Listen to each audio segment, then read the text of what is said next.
Hello students, good morning to all. I hope you all are doing good. In the last lecture, we were doing meaning of partnership. We have discussed meaning, features, merits and limitation of the partnership under the forms of business organization. This was the third form of business organization after the sole proprietorship and joint into family business. And in today's lecture, we will cover the remaining part of partnership. So, in today's lecture, we are going to discuss the topic types of partners, types of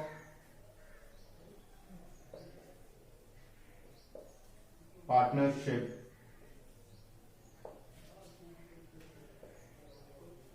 partnership deed and registration of a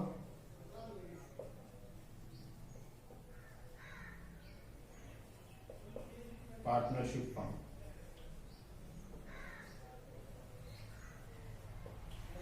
These three topics we will discuss in today's lecture in detail. So moving towards our first topic, that is types of partners. Like you will see, there may be different kind of partners in a partnership firm.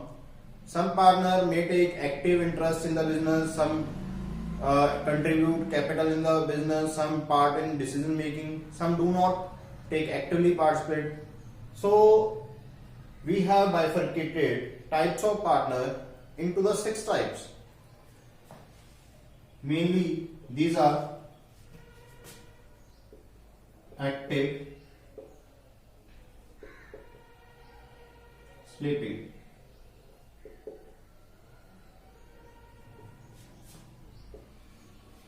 secret, nominal.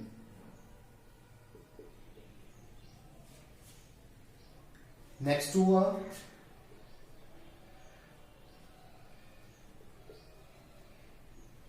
by estoppel,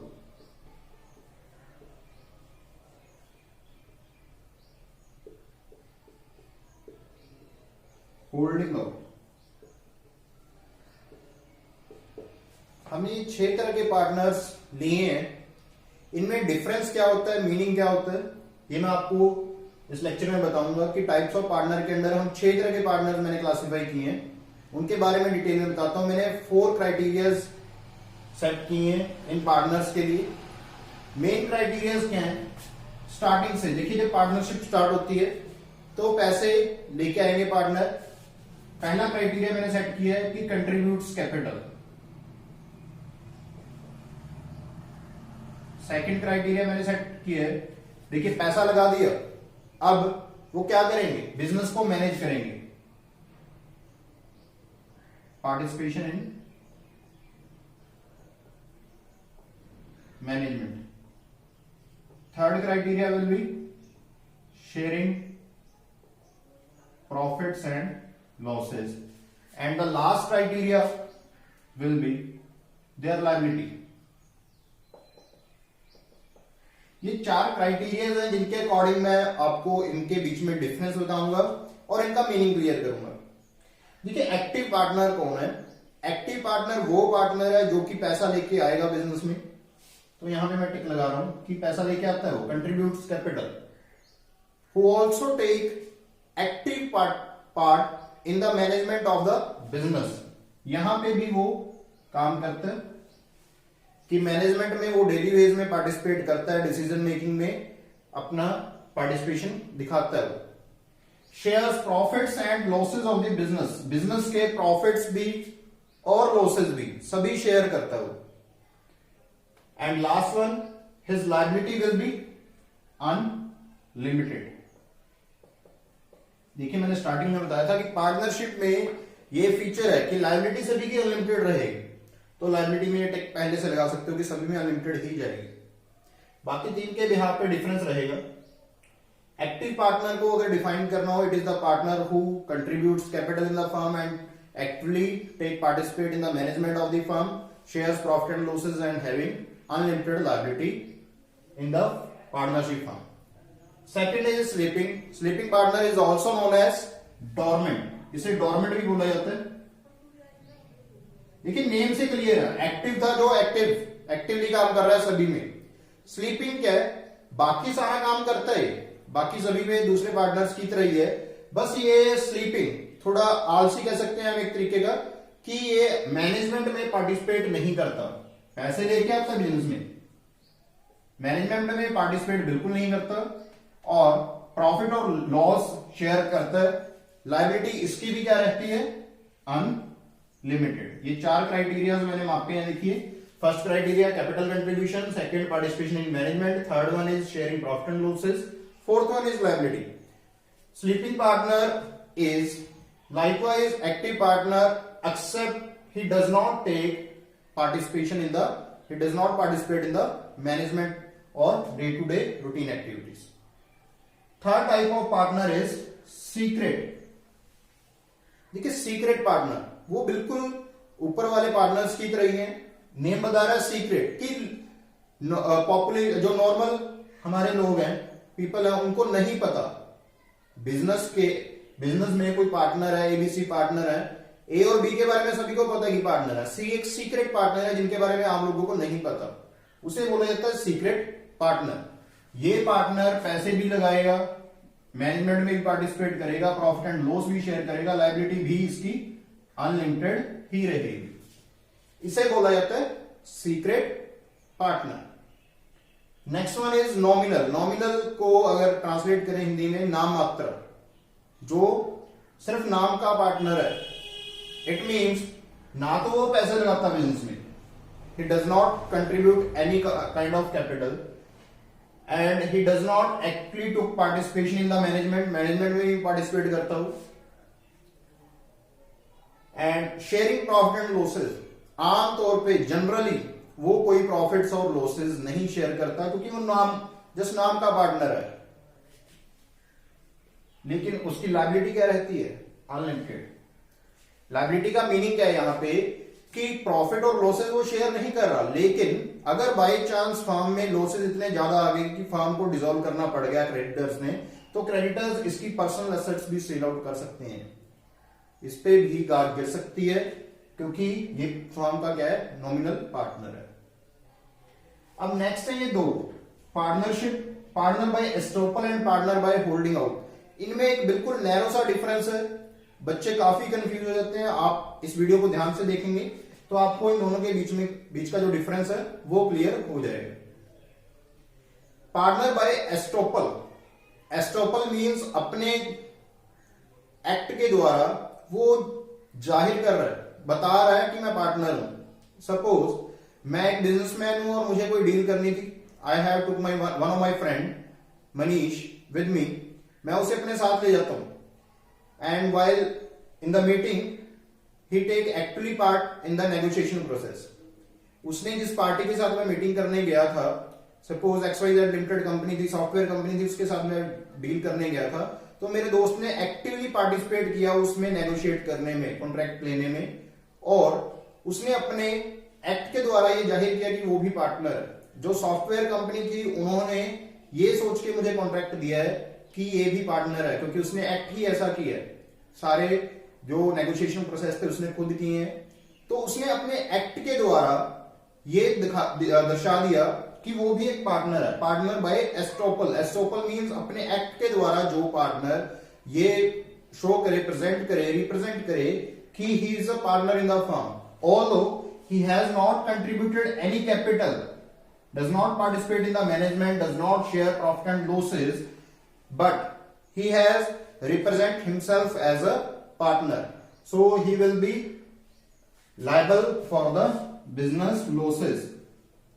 He is also having the unlimited liability. इस case में ध्यान रखनी है, estoppel means act के द्वारा, और ये example याद रखनी है कि मैं बिजनेसमैन हूं और मेरा कोई फ्रेंड साथ में जा रहा हो, वो नेगोशिएशन में एक्टिवली पार्टिसिपेट कर रहा है।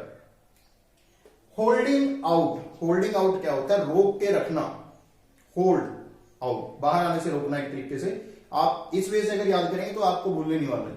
होल्डिंग आउट है सिमिलर ही है, उसके फर्क क्या देखिए, वहां पे वो खुद एक्ट करके बता रहा था कि मैं पार्टनर हूं, यहां पे ये खुद नहीं बताएगा, यहां पे ये खुद नहीं बता रहा, लेकिन जब दूसरे बोल रहे थे, जैसे एग्जांपल के द्वारा क्लियर करता हूं मैं इसको भी, ए बी पार्टनर्स हैं, ये जब डील कर रहे थे तो इन्होंने बार बार सी का नाम लिया, सी का नेम लिया कि ये हमारे साथ है, और जो दूसरे बिजनेसमैन के साथ ये डील करने गए थे उसने सी की तरफ इशारा किया या फिर कुछ भी नहीं, ए और बी की बात सुन के उसने डील कर दी, इनको डील दे दी, डील ऑफर कर दी, ए और बी को बिजनेसमैन ने डील ऑफर कर दी। उस टाइम पे सी के पास राइट था कि वो डिनायल दे सकता था, सी मना कर सकता था, सी मे डिनायल हिज पार्टनरशिप, वो डिनाई कर सकता था कि मैं इस फर्म का पार्टनर नहीं हूं and I want be responsible for the future profits और लॉसेस। तो सी ने अपने आप को क्या किया, रेस्ट्रिक्ट करके रखा, उसने डिनायल नहीं दिया। अगर सी डिनायल नहीं देता, C does not give his denial, then C will also be considered as a partner by holding out and he will be held liable for the firm's losses. पैसा उसने कोई नहीं लगाया, पार्टिसिपेट नहीं कर रहा, वो प्रॉफिट एंड लॉसेस भी शेयर नहीं कर रहा, लायबिलिटी उसकी क्या मानी जाएगी फिर भी, अनलिमिटेड। रीजन बीइंग कि उसने तब डिनायल नहीं दिया जब दूसरे पार्टनर ने उसको रिप्रेजेंट करके अपनी फर्म के लिए क्या ले लिया, एक कॉन्ट्रैक्ट ले लिया। तो ये थे हमारे पास टाइप्स ऑफ पार्टनर, जिसमें हमने पढ़े active, sleeping, nominal, secret, partner by estoppel, partner by holding out. ये एक तरीके के नॉमिनल पार्टनर ही होते हैं, एस्टॉपल और होल्डिंग आउट। मैंने क्लासिफाई कर दिया इनको 6 में, आप अपने तरीके से कर सकते हैं। तो अब हम मूव करते हैं अपने नेक्स्ट टॉपिक की तरफ, that is types of partnership. ये था टाइप ऑफ पार्टनर, अब हम करेंगे टाइप्स ऑफ पार्टनरशिप। हाँ जी, टाइप ऑफ पार्टनरशिप। पार्टनरशिप में भी हम क्लासिफिकेशन कर सकते हैं, जैसे पार्टनर्स में क्लासिफाई किया है वैसे पार्टनरशिप में भी क्लासिफाई हो सकता है। इसमें हम बेसिस के अकॉर्डिंग क्लासिफाई करेंगे। मैंने 2 बेसिस सिलेक्ट किए हैं जिनके बेस पे हम फर्दर क्लासिफिकेशन कर रहे हैं, on the basis of time और duration, on the basis of liability. ये बेसिस है, ऑन द बेसिस ऑफ, इनके आधार पर हम क्लासिफाई कर रहे हैं। First one is duration. Duration means time period. Partnership में भी स्टार्टेड और constructed for particular time period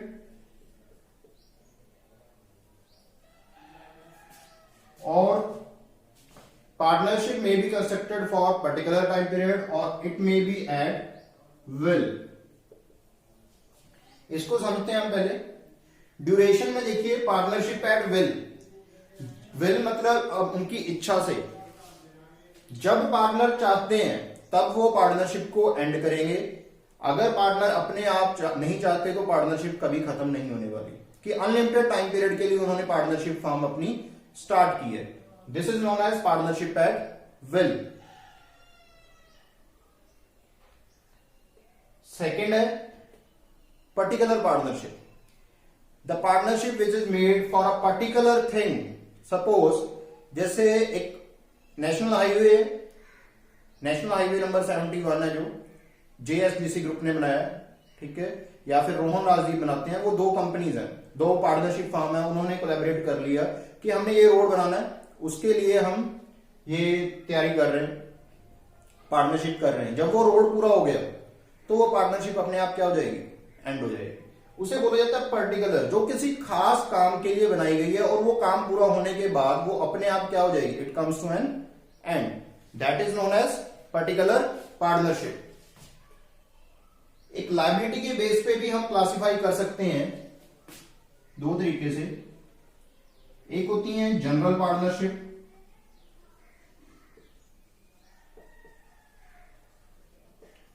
एक होती है लिमिटेड पार्टनरशिप।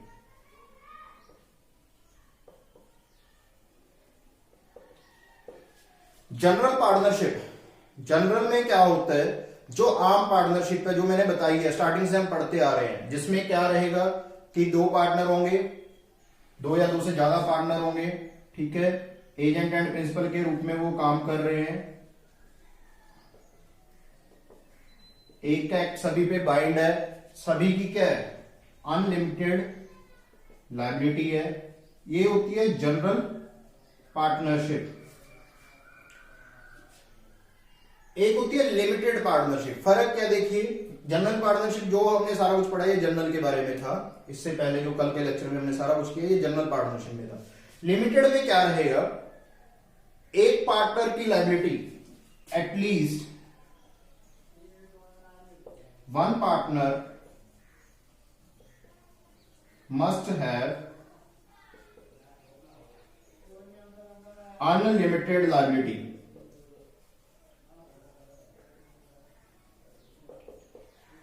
एक पार्टनर की कम से कम अनलिमिटेड लायबिलिटी रहेगी, बाकी सभी की लायबिलिटी कितनी भी हो सकती है।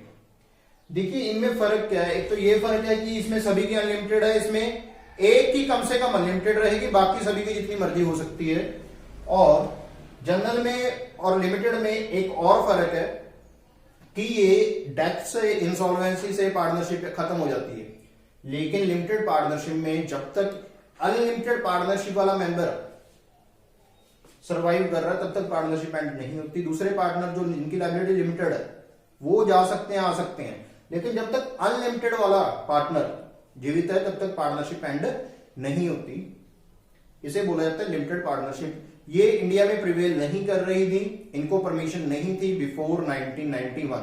1991 में इनको परमिशन मिल गई और उसके बाद हम ये देख सकते हैं इंडिया में लिमिटेड पार्टनरशिप। लेकिन ज्यादातर हमारे यहां जनरल ही प्रिवेल कर रही है। ये थी हमारी टाइप्स ऑफ पार्टनरशिप। हाँ जी, टाइप ऑफ पार्टनरशिप के बाद आज के लेक्चर का थर्ड जो सब टॉपिक है दैट इज पार्टनरशिप डीड। इसको हिंदी में साझेदारी सालेख बोला जाता है। डीड मींस की अग्रीमेंट। आपको पता है जब भी पार्टनरशिप बनती है उसमें दो या दो से ज्यादा पार्टनर होते हैं, तो कि चांसेस ऑफ कॉन्फ्लिक्ट रहते हैं। उन कॉन्फ्लिक्ट को रिमूव करने के लिए स्टार्टिंग में ही एक अग्रीमेंट साइन कर लिया जाता है उनके द्वारा। Although it is not compulsory to have written, partnership firm may have oral agreement or written agreement, but it is always advisable to the partnership firm कि वो written agreement ही रखें। रीजन being कि written agreement valid conclusive evidence के रूप में भी काम आ सकता है। तो पार्टनर्स के बीच में, बिटवीन द पार्टनर्स, द written agreement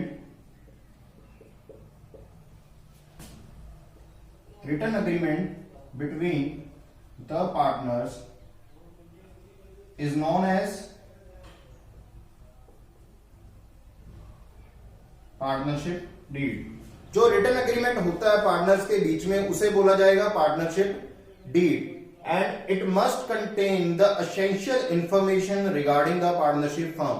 सारी एसेंशियल इंफॉर्मेशन इसमें होंगी, जिसे मैं कंटेंट्स के रूप में लिख रहा हूं मैं मेरे कुछ। इसमें क्या क्या इंफॉर्मेशन रहती है? The first and foremost thing is name of the firm,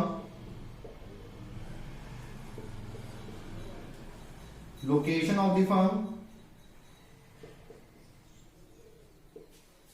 name of the firm, location of the firm, type of business, किस तरह का बिजनेस कर रही है फर्म, एरिया ऑफ ऑपरेशन, कहां तक बिजनेस करेगी फर्म, जो जो एरियाज हैं वहां पे वो पहले से हमें मेंशन करने पड़ते हैं इसमें डीड में। और name of the names and addresses of partners, कि पार्टनर्स कौन कौन है, क्या उनके एड्रेसेस है, किस पार्टनर को कोई सैलरी मिलनी है, किसे इंटरेस्ट ऑन कैपिटल दिया जाना है, किसे इंटरेस्ट ऑन ड्रॉइंग चार्ज होगा, कौन एक्टिव है, कौन स्लीपिंग पार्टनर है, क्या उनकी प्रॉफिट शेयरिंग रेशो है।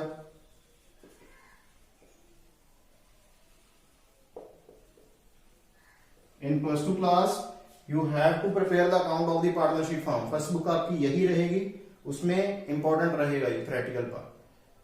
और इसमें सारी इंफॉर्मेशन होती है जिसके कन्फ्लिक्ट के चांसेस रहते हैं, उनको रिमूव करने के सारी इंफॉर्मेशन पहले से इसमें डीड में गिवन होती है। जैसे procedure to maintain the account, क्या प्रोसीजर रहेगा,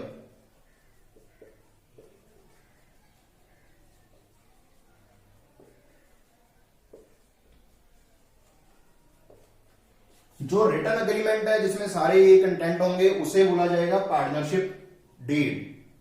और ये बहुत जरूरी डॉक्यूमेंट है एक, जिसके बेसिस पे पार्टनर सभी डिसीजन लेते हैं। अगर कोई कॉन्फ्लिक्ट आ जाता है तो उसको सेटलमेंट भी, डिस्प्यूट को सेटलमेंट भी इसी के बिहाफ पे किया जाएगा।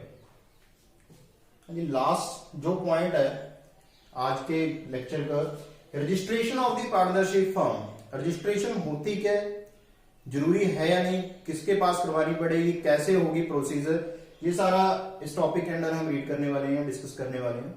ठीक है, पहले रजिस्ट्रेशन की बात करते हैं। It is optional to partnership firm whether they want to get registered और नॉट। उनके पास ये कंपल्सरी नहीं होता, उनके लिए ऑप्शनल है कि वो रजिस्ट्रेशन करवाना चाहते हैं या नहीं। अगर रजिस्ट्रेशन करवानी है वो होगी कौन से एक्ट के अकॉर्डिंग, ये मैं कल भी लेक्चर में बता चुका हूं आपको कि पार्टनरशिप एक्ट 1932 ये आपका एक्ट है। इसमें जो भी एरिया में आप पार्टनरशिप अपना स्टार्ट करना चाहते हो, वहां पे उस डिस्ट्रिक्ट में या उस पर्टिकुलर एरिया में एक ऑफिस होता है जिसे बोला जाता है, एक पर्सन होता है जिसे बोला जाता है registrar of firm. Registrar of firm होता है जिसके पास हमें रजिस्ट्रेशन करवानी है। कोई भी फर्म अगर रजिस्टर करवाना चाहती है इस रजिस्ट्रार के पास करवा सकती है। रजिस्ट्रार अपने पास एक रजिस्टर रखता है,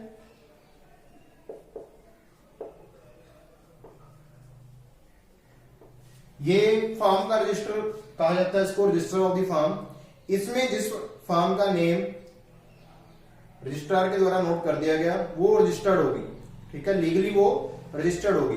although it is optional for the firm to get registered और नॉट, लेकिन अगर कोई फर्म रजिस्ट्रेशन नहीं करवाती तो that firm will be deprived of many benefits. काफी बेनिफिट्स हैं जिससे वो डिप्राइव रह जाती है, जो नहीं मिल पाते उस पार्टनरशिप फर्म को।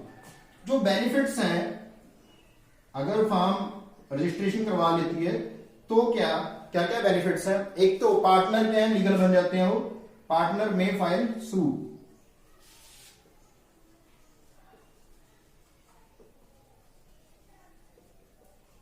Against firm.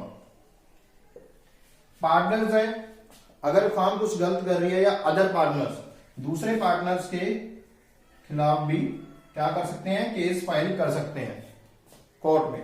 अगर रजिस्टर्ड नहीं है तो कोई केस फाइल नहीं होगा।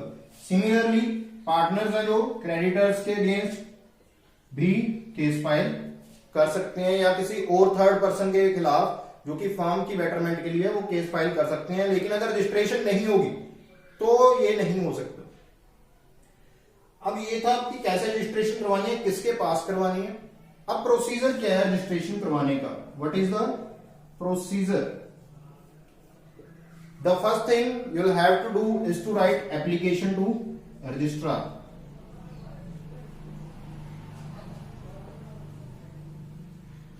Application to the registrar of firm. जो फर्म का रजिस्ट्रार है उसके पास हम एप्लीकेशन भेजते हैं, and that application must be accompanied with. उस एप्लीकेशन में क्या क्या लिखना है, जो मैंने डीड में चीजें बताई आपको कि फर्म की नेचर एंड टाइप क्या है,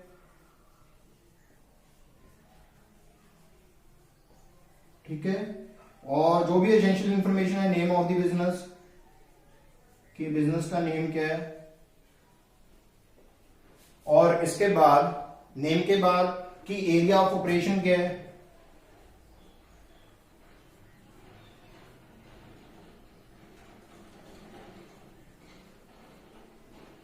date of joining of partners, कि पार्टनर्स कब ज्वाइन कर रहे हैं फर्म को। ये सारी एसेंशियल इंफॉर्मेशन जो कि डीड में भी गिवन थी वो सारी हमें एप्लीकेशन के साथ अटैच करनी पड़ती है। इसके बाद जब एप्लीकेशन भेज दी तो हम प्रेस्क्राइब जो फी है, प्रेस्क्राइब फी जितनी भी होगी उस टाइम पे, टाइम टू टाइम वेरी करती रहती है, वो फी हमें भेजनी पड़ेगी इसके साथ। और जो पार्टनर होंगे उनके सिग्नेचर होंगे, पार्टनर सिग्नेचर।